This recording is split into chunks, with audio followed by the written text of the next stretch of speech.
Like, if you're crying in a basement and you need like just a whole bunch of snacks, Jody's there with snacks. If you're moving into residence and need to figure out if your room is the smallest room in the entire residence, Dwayne's got the floor plan up. He's coming in with his tape measure and his clip-on phone belt, and he's got that on. If you're worried that your speech is too long for the wedding and you need an app that's going to crack a whip to tell people to keep going, Jody's got that too. So they're prepared for every circumstance. But on a more serious note, we are so thankful to Dwayne and Jody for everything that they have done to get this day ready. They spent so much time helping Amber and Matt replan and replan again. They had so much work with like all of this upper, I don't even know how to explain, like the drapery. That's Dwayne's handiwork. He's an engineer. He looks good in a scarf and he's really good at draping. Like, it's amazing. And they've just been so intentional and so thoughtful, and we are so thankful to them for all of the work that they've done. So without any further ado, we will welcome Dwayne and Jody up here.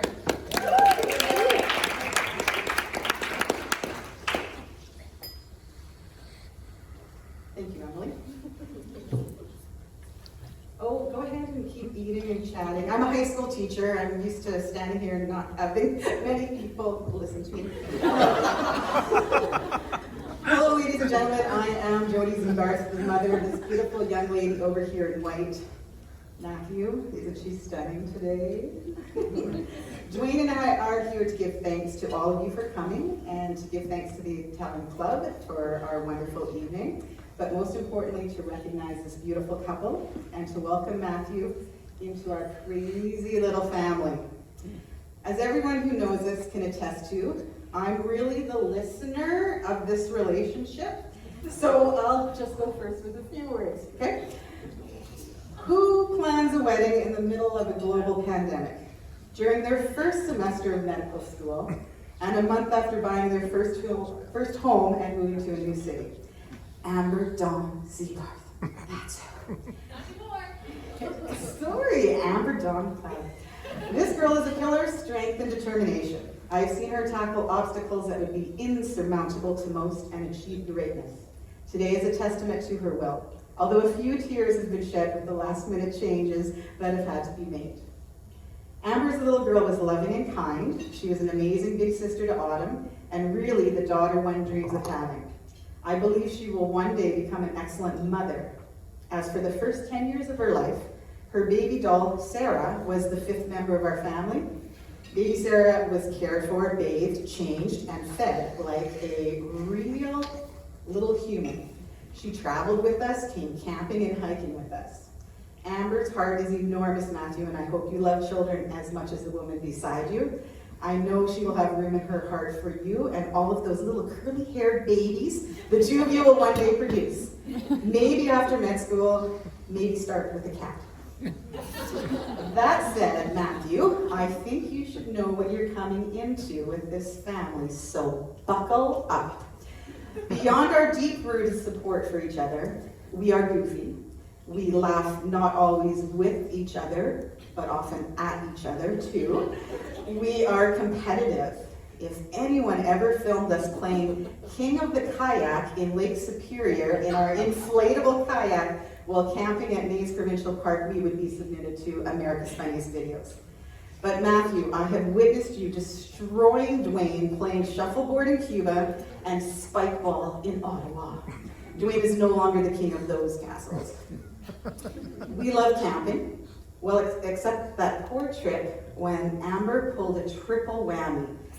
First with a wipeout, then a chipmunk bite, and finally getting her whole, like I mean her whole tongue, frozen to a popsicle. It was very traumatic for her. We love to travel, whether across our beautiful country or south in the winter to a destination vacation or on a tropical cruise. It was always our time to reconnect, the Fab Four, exploring the world. Well, that is except that one cruise when Amber 9 and Autumn 7 entered a dance competition on a cruise ship that we were on, and they won, but they tied, and they had to share one trophy. Yeah, I have the pictures. It wasn't pretty when I had to share that trophy. Another thing you should probably know about our family, Matthew, is that we believe in something called naked runs. Let me explain, let me clarify. It's naked runs before bath time. We don't really do this anymore, and Dwayne and I, we really just were spectators, but let me explain. When Amber and Autumn were little girls, and in the harsh, cold winter months of Northern Ontario, when we were trapped inside for months, we would strip the girls down, let them run around naked through the house to A, get exercise, B, tire them out before bedtime, C, exhaust them so that some of the water would actually stay in the tub, and then go to sleep, crash like they were in a coma. It's a fond family memory. It wasn't creepy, and I wanted to give you the background in case naked runs ever come up in your evenings this winter, Matthew. To my knowledge, Amber doesn't do this anymore, but maybe we should ask her Guelph housemates. Before I pass the mic over to my better half, another couple of stories and tidbits about our bird. I know, Emily, you're timing me. She is beautiful, but so much deeper than in the superficial sense of what's on the outside. Although I have never seen you look happier and more stunning, honey, Amber's beauty runs deep. You can ask any one of these gorgeous, lovely bridesmaids how kind and supportive our bird can be. She's a ray of sunshine, always compassionate, a shoulder to cry on, an ear of support, and a voice of reason. Don't get me wrong, she's not perfect. Those who are in this room who've lived with her know she's a little bit messy, could keep a cleaner kitchen, and I'm sure is probably at this point wearing a bit of her supper on that gorgeous dress from a mistimed sploosh of pasta. You're good? She knows intuitively what to do to make someone feel better, and that when all else fails, she'll be the one to dance it out with you. Thank you to all these lovely ladies for standing up today to honor Amber. She is blessed to have every one of you in her life. Speaking of dance, some of you may not know that this young lady is a recognized ballerina on the local, the provincial, and the international stage. She has earned the honor of being named top senior dancer at the North American BATD dance competitions for over 4 years while competing in Toronto, a little Thunder Bay girl. She is also an accomplished academic, earning the highest grades throughout high school, followed by the very prestigious award of being named Presidential Scholar for the University of Guelph, and her latest superhero feat of getting into med school on her first try. A slight thorn in my side is that before she took her anatomy class in 3rd year, I was telling her that I thought it was a brutal course. I had to take it. I worked like a dog, and I was really thankful to get 55%. Amber, what did you get in anatomy? Not 55%. No. out of about 40, yeah. So many moments that make a parent proud, and then she brought home this young man who sits beside her today, and we knew that her future would be as bright as her past. Matthew, you come from a beautiful family. Even if you didn't do naked runs and late night skinny dips in the pool, oops, I forgot to mention that part, we're not weird, we welcome you. The two of you are blessed, and although because of the COVID collapse, Amber's extended family could not be here today, they are here in spirit and plan on throwing you a wild and crazy party next summer in your honor, where I may have to make you sit through this speech again. Now to Dwayne, but first a drink to the newlyweds, please. To Amber and Matthew, may the odds forever be in your favor.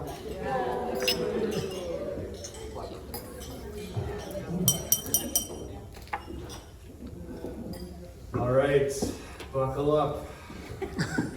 I really wanted to thank you all for being here, and this isn't an idle greeting. I really mean it. I appreciate what you've done, the sacrifices that have been made, the effort to travel here, social distancing, like we're not going around and interacting. I really appreciate you coming and sharing this day. Jody and I are the proud parents of 2 beautiful girls, Amber and Autumn. And we try to balance our time and attention equally between them both, but sorry, Autumn. I'm going to go on, drone on about Amber right now. I apologize. You're in here too, though. I first met Amber in person on December 28th, 1998, when she came into this world with big, bright, open eyes. I immediately knew deep down in my heart I would do anything for this beautiful person. However, Amber was a daredevil child. She feared nothing and was adventurous. I used to pick Amber up Lion King style, and she would keep her balance and do her little disco bear dance as I would hold her up with one hand. Show us your disco bear here. Ah, that's it. Maybe it was cuter 20 years ago. Oh, sorry, we're not supposed to roast you, Amber? I didn't get that. There was one time when Amber was 4 or 5, there was a flight delay, and the entire plane was stranded on the tarmac for a period of time. Amber sensed the growing unease in the plane, and she left her seat, went to the front of the plane, and asked the flight attendant for a microphone. She then proceeded to sing the verse from Mary Had a Little Lamb. The plane went crazy. I mean, everyone forgot why they were sitting on a plane in a tarmac, not going where they wanted to go. When the flight attendant reached down for the microphone, she sang Twinkle, Twinkle, Little Star for her encore, and the plane crowd went crazy again. It was like traveling with the Rolling Stones. We love camping, and as Jody had mentioned, there was one time we were camping in Nays Provincial Park. And on our first night, we could hear this rumbling down by the water. So we went to investigate. There was these 6-foot rollers coming in off of Lake Superior. And so the girls ran back to the trailer and put on their bathing suit. Amber ran into the drawback when the 6-footer came down and crushed her. I mean, this thing there was head and then feet and then head and then feet. Rolled her up on shore, she got up and ran right back in. And they played like that for 45 minutes. She tried this trick maneuver on her scooter one time, caught an edge on a rough road, and broke her wrist. However, we didn't know it was broken. She said she heard it, but we made her eat supper anyways, and then we realized something wasn't right. So we took her to Emerge, and of course, she had a broken wrist. Great parenting. We had a play structure in our backyard. She loved to hang upside down, travel back and forth on her hands, and Amber and Autumn did this twisty thing where they'd take these 2 swings, and they would start to coil them up. Coil, coil, coil, and then they would release, missing the edge of the play structure by millimeters as their head swung around. And of course, it gave her mom a heart attack. So this is a good segue to bring in Amber's first best friend, her sister Autumn. Amber and Autumn loved each other very much.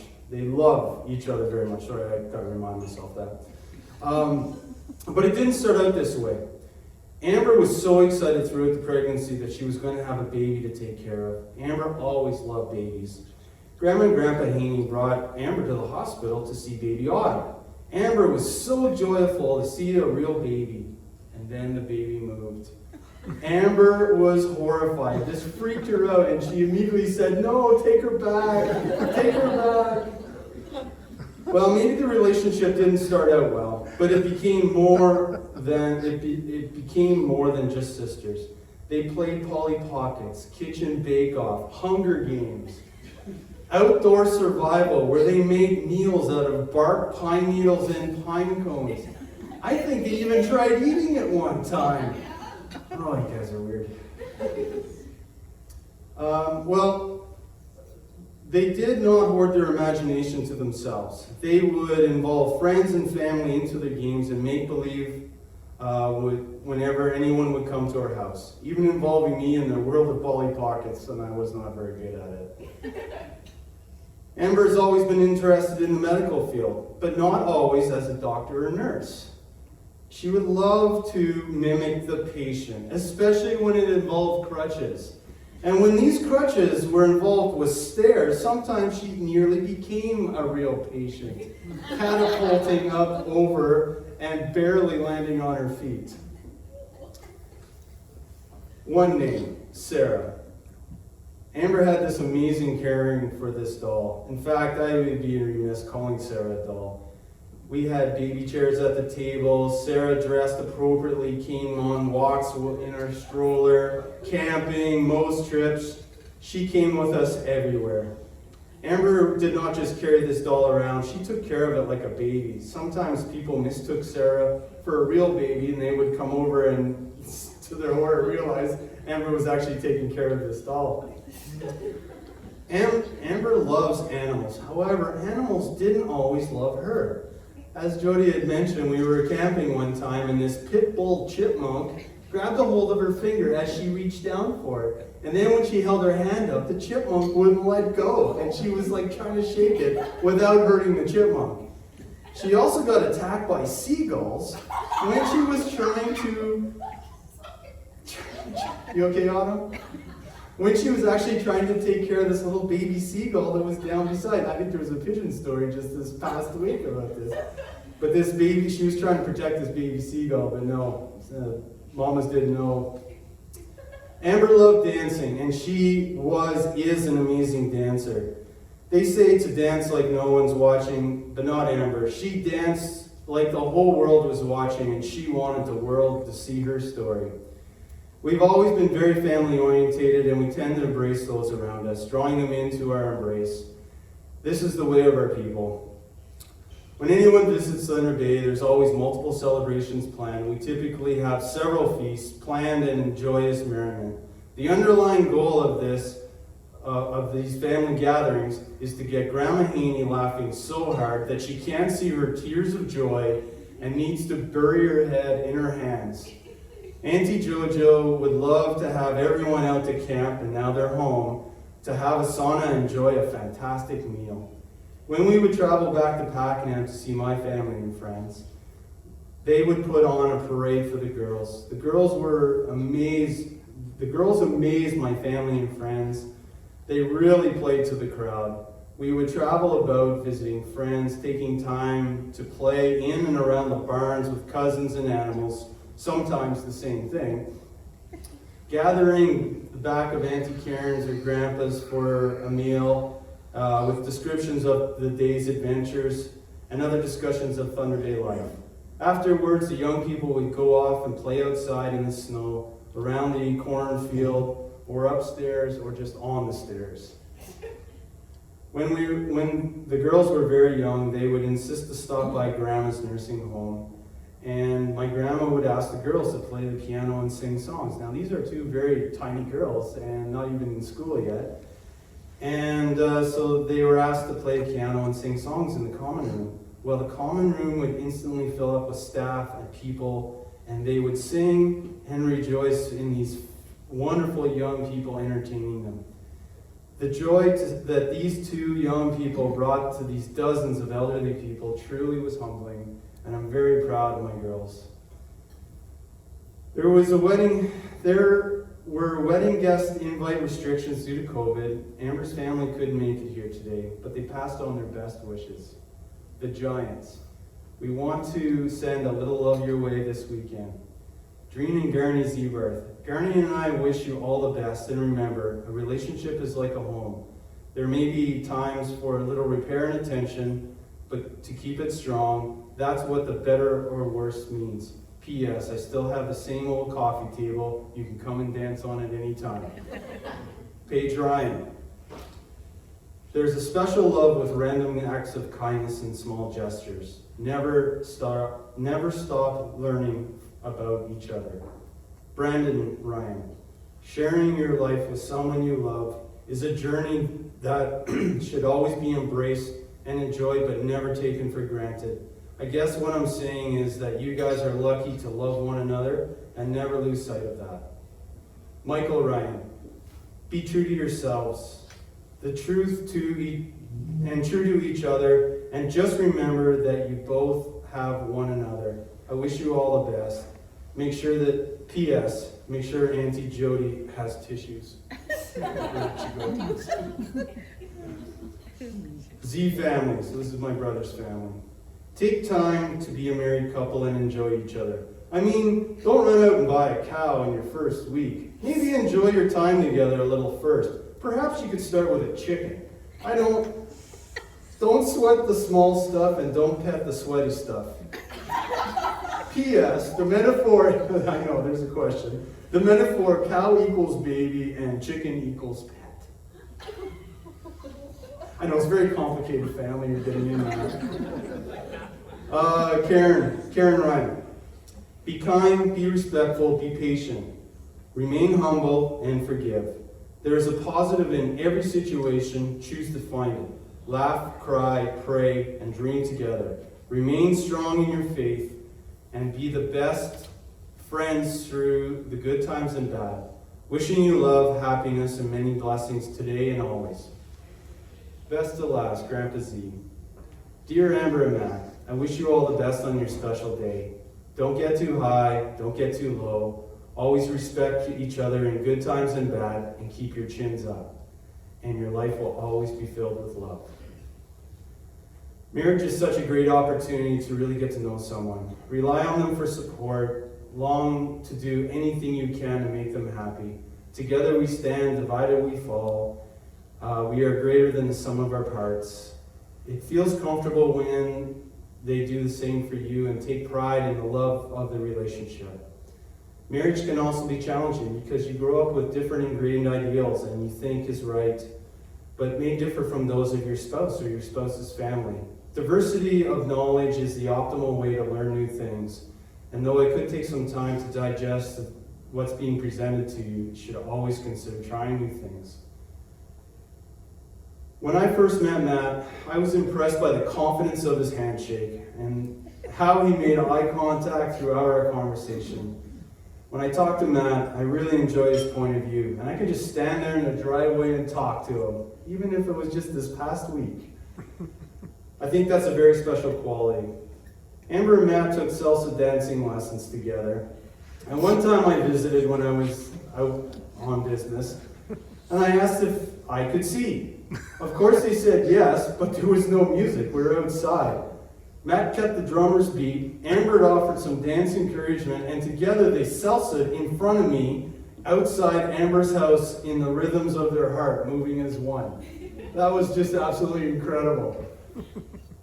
Our family traveled to Cuba last Christmas, and Matt joined us. Though the food was different from what we were used to, Matt never complained and was always game for anything. Apparently, kicking my butt in shuffleboard was one of the things.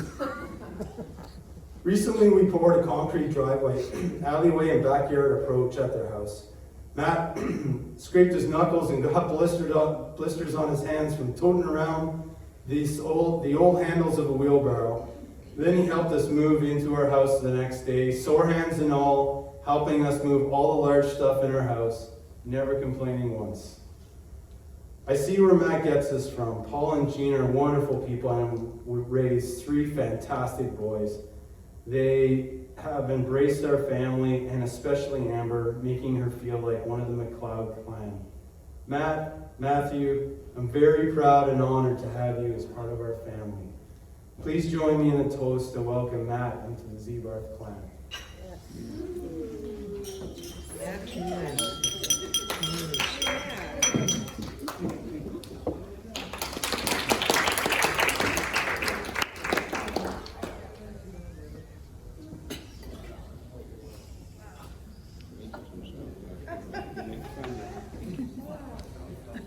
Are you okay?